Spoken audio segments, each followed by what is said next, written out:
Okay.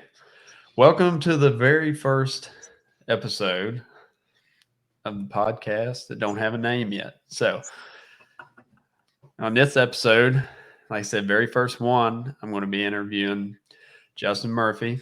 We we met up about what was it, about 2 months ago, probably. I went back and checked our chat. I think it was like the very end of May that we might have texted. I'm not sure if it was early June that we actually talked, but it was like very early May, early June, something like that. Yeah, so we're just going to touch bases and kind of see how Justin got into real estate, what led him down the path of joining the group where I met him, and then how we kind of collaborated, came together, and joined teams to kind of build a group team collaboration, group effort to help people get their first deal, and just kind of boosting up everything, just bringing in deals from all sides and helping out everybody. So, yeah, why don't you just tell us a little bit about yourself? What Well, I even already got thought of you a into good. I thought of a good name for this episode. We'll call it West Virginia, Best Virginia. Yeah. So you live in West Virginia. I live in Best Virginia. Oh yeah. I think that's kind of catchy. I was about to say you're talking about the same place in both of them. No, not so much. Yeah. Oh man. So a little about me. Oh geez, I don't want to go back too far, but so wrapping up a 20-year military career here pretty soon. Actually, at 20 in October. So getting ready to retire early next year. But really, I guess my real estate journey started when I purchased my first house almost 10 years ago exactly. So I think it was September of 2013. I bought my first house, VA loan, Augusta, Georgia. Didn't spend a penny out of pocket. And then lived in that for 2 years. Actually, technically, I did a house hack. At the time, I didn't even know it was called a house hack. I just had a roommate, but I guess I was house hacking that for almost 2 years. Moved, rented that house. That became my first investment property. Went to Colorado Springs, bought my second house, used my VA loan again. This time, my wife, but then girlfriend at the time, we actually bought a house together before we were married, which was, I guess, risky, but it worked out. So bought the second house, lived there for 2 years, moved again and turned that into our second rental property. And that's kind of where we've been for a while. So that was 2015, and we just kind of had the two long-term rentals. We're overseas in Italy for 3 years, so didn't buy anything over there. Moved back to DC. Tried to buy a house in 2020, but the market was insane. So rented for a year. Bought our primary that we're in now, 2021. So we have, 3 properties, one with the primary, and then I actually just closed on my fourth and first sub 2 with Luis, who's in our group, and so I guess that would be my fourth property. So that's where I'm at. So cool. First creative deal under the belt. You lived in Italy for 3 years? Yeah. You didn't know that? No. You never told me. I knew about Augusta and like Colorado Springs, but yeah. You mentioned your wife loves Italy, so I didn't. Yeah, no, we lived in Italy for 3 years, from 17 to 20. So we got that, that very the tip of COVID in Italy was not fun. So I was anxious to get the hell out of there. But yeah, I can imagine. I know it was chaos over there when that happened. Yeah. So yeah, what led you down the path of essentially joining up, sub 2 and getting interested in creative finance, where we met? Yeah, so I think it was kind of like a New Year's resolution. So like right early, like first week of January, like I knew I was going to retire, put in my retirement packet.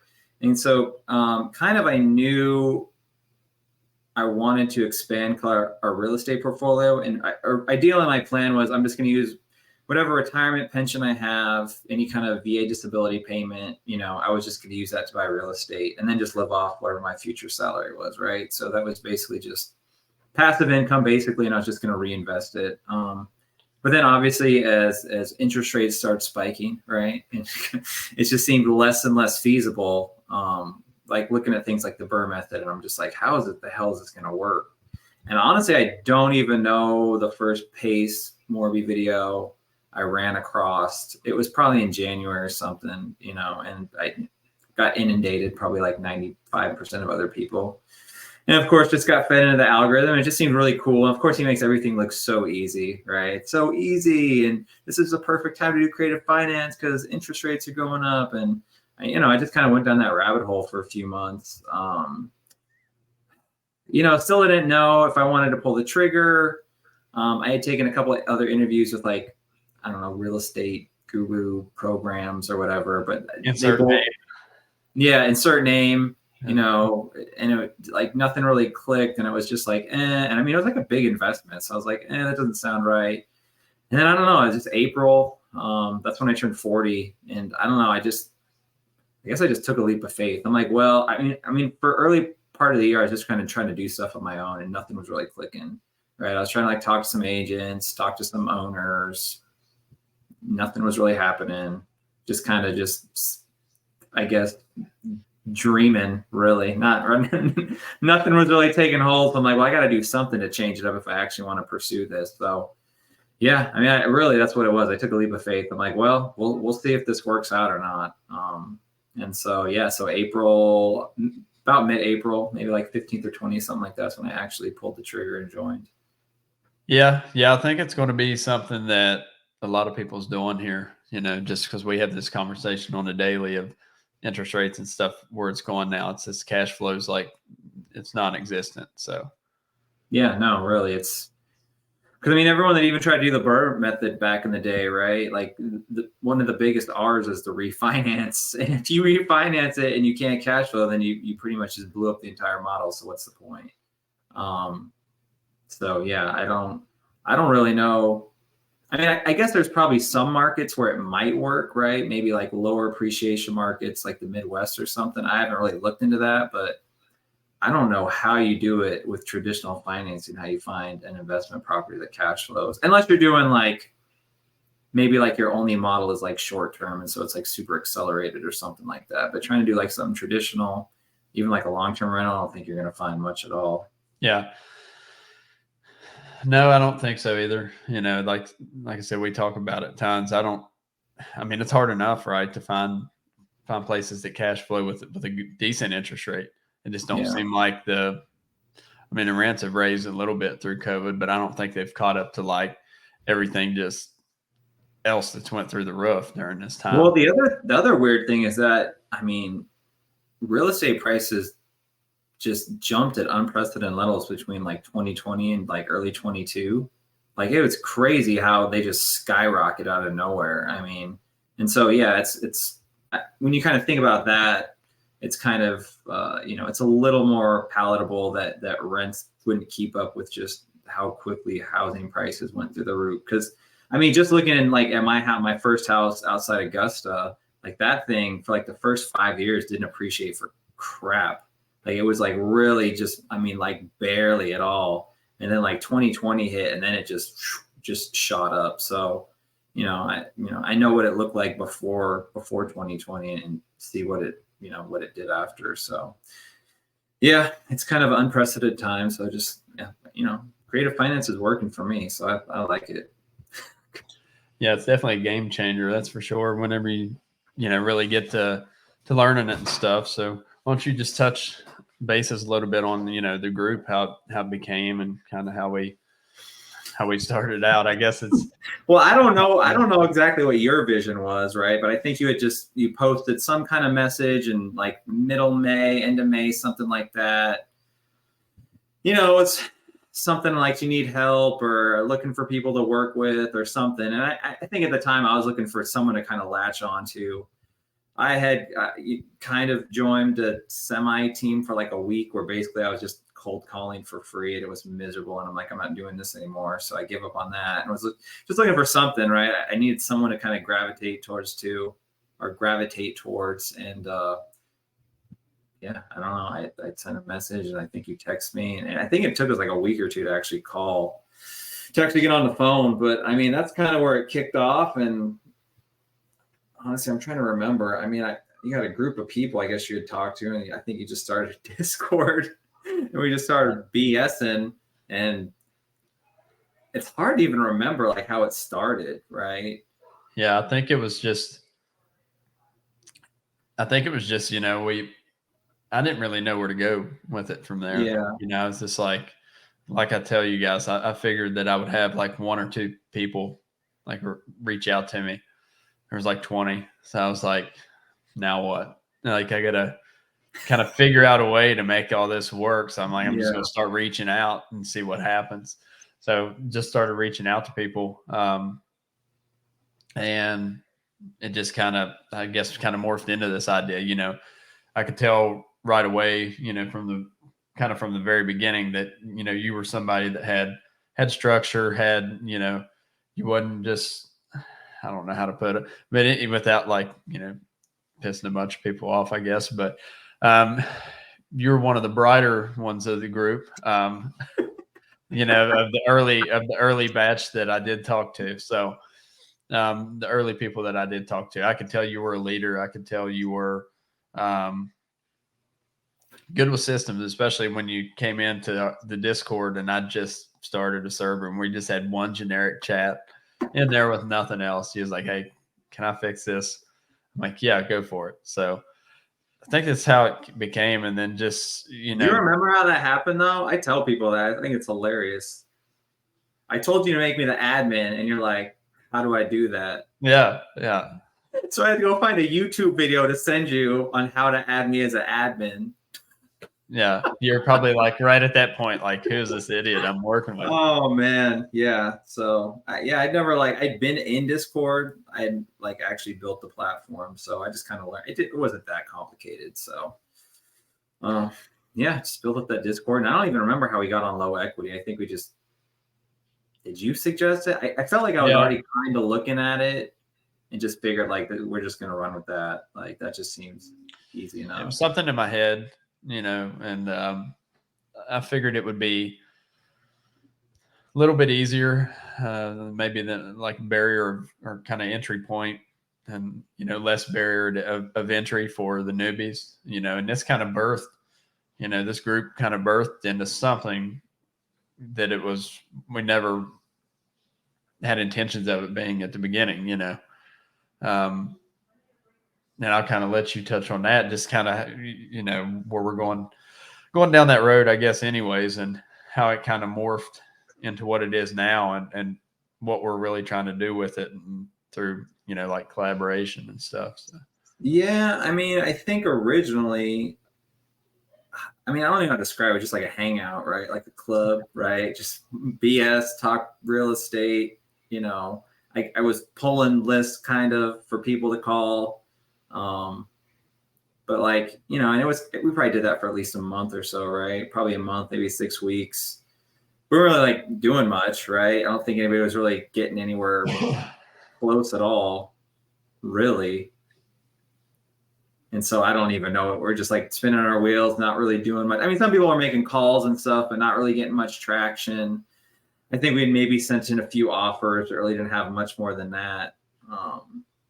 And so kind of did that for, it was probably like 6 weeks. And then I think it was you. I think you just took the initiative and posted that post. Would you have Chat GPT write it for you? I think we just figured we had to get more people in there, really. Yeah. Yeah, we kind of figured out we needed more people, and I'm not a tech person. Put me in front of people, let me come up with ideas and run wild, and, talk to people on the phone and close deals kind of person. Anything that deals with tech or social media or stuff like that, I'm usually horrible at. I can do it for the most part. I just don't have the patience to kind of sit down and do it. So yeah, I just popped that in. I was like, let me see if I get any different results from this than I do like my own posts, writing my own posts, because like you've said before, I'm like pretty blunt and like just put it out there. So, I guess I can come off kind of weird to people sometimes, or kind of like a prick, I guess. But put it out there, and we got tons of traction on it, and just what would you, I guess we got the basis, of kind of the group down and how we've collaborated to be able to do deals, which we're on number 4, number 5 right now of first of newbies? Yeah, something like that. I mean, the first one, obviously, me and Luis doubled on, we got double on that because we JV'd on it, but something like that. I think we're six or something, 5, 6, 7, something like that. Yeah, it's been fun. We said we're shooting for a goal to get 100 people the first deal. What do you think you've learned the most? From I guess people struggling with deals. I guess we can go multiple ways with this question. What have you learned personally the most from kind of stepping up in a leadership role? I guess you have been in the your job and everything, but transitioning over to like the real estate side and kind of helping people get what. Yeah, I mean, I guess I would say the biggest thing I learned, right, is you can't assume that people, I guess, have the knowledge base that you do or think of things the way you do, right? For something like you and me might be so obvious, but for someone else, it doesn't make sense at all, right? And so I think you really do have to be kind of empathetic and be okay with repeating yourself over and over and saying the same things, weekly, monthly, and just kind of accepting that's just kind of teaching, especially when you're bringing new people in and you feel like you're repeating yourself, like literally every week you're saying the same things over and over. I mean, it would be nice if people could just reach into your brain and know what you're thinking, but obviously that's not realistic. So, just having patience, like I said, and empathy. But I mean, even just what I've learned probably the last couple months, just actually going through the process of what a transaction actually looks like. 'Cause I mean, before this, it was all traditional real estate, right? It's like I hired an agent, traditional mortgage lender, send all my tax returns, crap like that, and show up at closing. So this was obviously a lot more involved, a lot more. I wouldn't say more paperwork, different, right? Talking about promissory notes, deeds of trust, stuff like that you're not really intimately involved with in traditional real estate. So just learning the process and how it all works. It's its own beast. So that was kind of cool. Just getting through it, writing my own contract and looking at all the different, parameters that are in there and, kind of cutting my teeth on that. So yeah, I mean, it's crazy to think that I know something that, all the new students don't, just because I've been through it multiple times now. But I'm just trying to go back and try to recollect before I had even done my first deal, what I knew. And I don't think I really knew much, right? It's I knew how to write an offer, right? And talk to people, but that was really about, I could pull a list, but I didn't know what would happen after someone was like, yeah, let's do it. And you're like, okay, what do I do now? Yeah, it's way different. Going through it your first time, everything. Yeah. I mean, it's nerve wracking. You learn so much just even on that first transaction. Yeah. What have you say, or what do you think you've learned as far as what's holding people back from getting their first deal? I would say, not to say that I'm good at it, but I would say people in general just don't like being uncomfortable, right? You like comfort, right? You like knowing, you like being in a space where you feel confident with what you know because you've done it before. So when you venture into a space where you're brand new, you don't know what to say, you don't know how things work, you're nervous, you have low confidence, it's hard to almost force yourself into motion, right? Because it's just so different and so difficult. And so a lot of people just, they can't push themselves out of their comfort zone and doing something that they're not used to, right? It's just easier to just be stagnant and just, be the same, I guess. So I think that, and then also I think another thing would be people don't necessarily really know their strong suits at the beginning, right? Because I remember when I first started, I was by myself. So I was literally doing everything myself, right? I was doing my lead gen. I was doing my calling and my follow-ups and writing offers. I was literally just doing everything myself, right? I didn't have anybody to lean on. So it's I didn't know what I was good at or what I was bad at, right? I just knew that I had to literally do everything. And it was not fun. And so, yeah, I think people struggle because they don't necessarily know what they're good at and what they're not. And so maybe they try to force it. So I would say those are probably the two biggest things. Yeah. And I think it's a delicate line there, trying to figure out what you are good and not good at. And then also like pairing that with like being uncomfortable, right? Mm-hmm. Because there's going to be a situation to where you're uncomfortable, but you're still doing what you're good at. If that makes sense, you're doing what you're supposed to do, but you're still going to be uncomfortable at first when you first start doing it. Instead of just a lot of people jumping in and saying, "Well, I'm uncomfortable. I'm not good at that." Yeah. I mean, I'm necessarily. I guess you see my avatar is like one of my avatars is a closer, right? So that's what I do. But I hated for a long time, scared to death to talk to somebody on the phone. Hated it. Made me super uncomfortable. But it was something I was good at. It wasn't just because I was uncomfortable doing it. I still had to get uncomfortable and go over that hurdle in order to kind of bloom, I guess, or blossom into a closer. So it's definitely delicate, and it's something that people have to try. But no matter what they do, if they want to, come out on top or come out successful, whatever you may classify that as, I think it's still something. It still requires you to become uncomfortable, especially first. And I think you're right on that.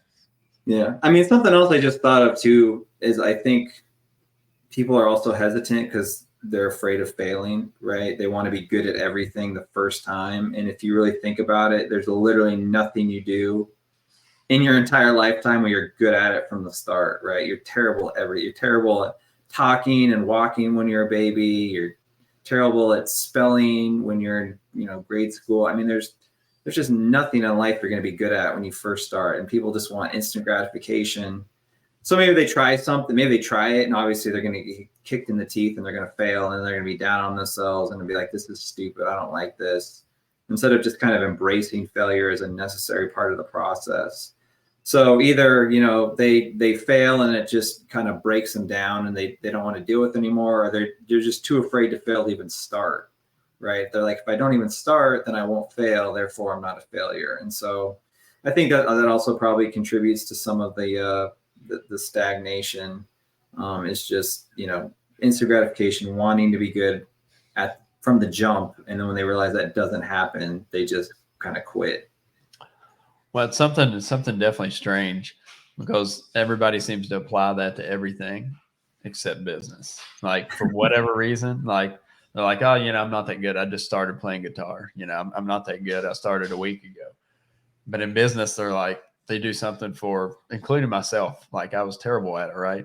When I started out, I do something for a month. I'm like, this don't work. Next, go on to the next thing. And, it's just a time thing, that, and like the failure, you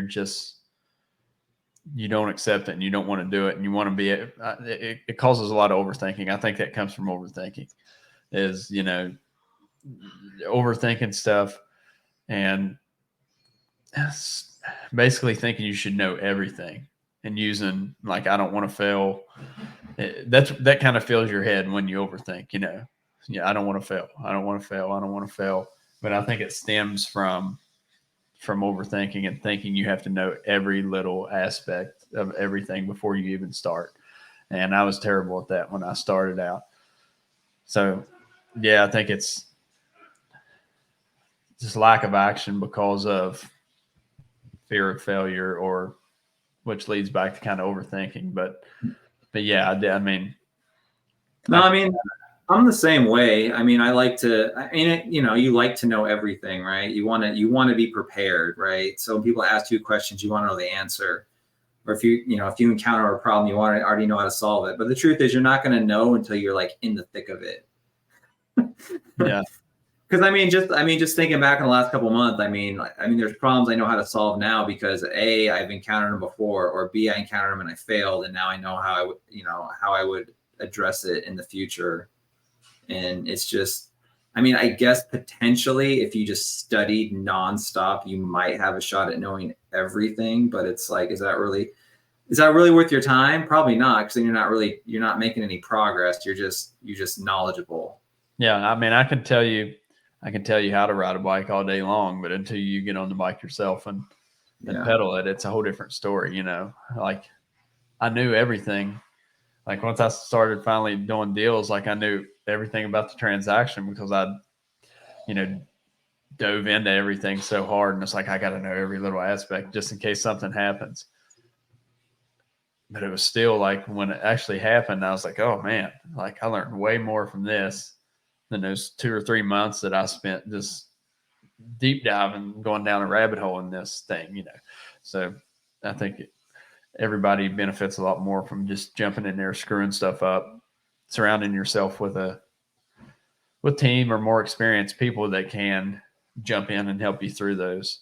You know, the quicker you can take action and mess something up, the people that are the most wealthy are the people that's failed the most. So, and that's something that people don't realize. Like I say, they just, for whatever reason, they don't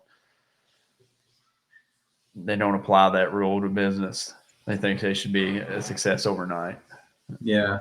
No, you do. You just need enough knowledge just to be dangerous, I guess, right? That's probably about it.